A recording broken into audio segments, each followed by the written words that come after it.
Click করুন অ্যাপের bell আইকনে আর সাবস্ক্রাইব করুন এবিপি আনন্দ। সব সময় থাকুন খবরে।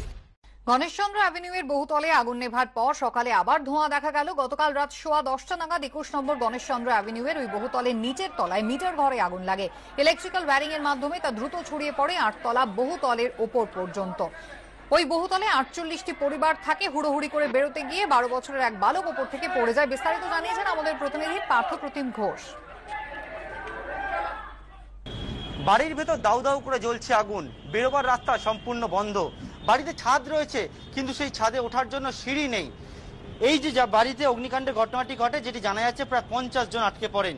দেখাবো ঠিক কিভাবে উদ্ধার কার্যটি সম্পূর্ণ করা হয়েছিল। যারা বাসিন্দারা ছিলেন তারা 8 তলার উপরে যখন ওঠার পরে ছাদে ওঠার জন্য তারা সিঁড়ি হিসাবে এই যে কাঠের সিঁড়িটি রয়েছে সেই সিঁড়িটি ব্যবহার করেন। এই যে ছোট যে অংশ দেখতে পাচ্ছি একটি কংক্রিটের, সেইখান থেকে পা দিয়ে এই যে ছাদে এই জায়গায় আসেন।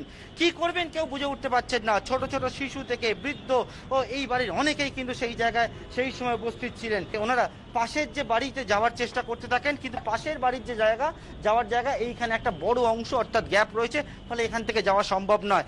এমতো অবস্থায় ওনারা যেটা করেন, এই ছাদের মধ্যে থেকে কিছু অংশ, কাঠের অংশ এই জায়গায় ফেলে রাখেন এবং এই জায়গায় কাঠের এই পাটাতন ফেলে ওনারা কিন্তু যে অপর যে ছাদ রয়েছে, অর্থাৎ দুটি বাড়ি যেহেতু সংযোগ রয়েছে 21 নম্বরে, সেই পাটাতন দিয়ে আস্তে আস্তে এগোন।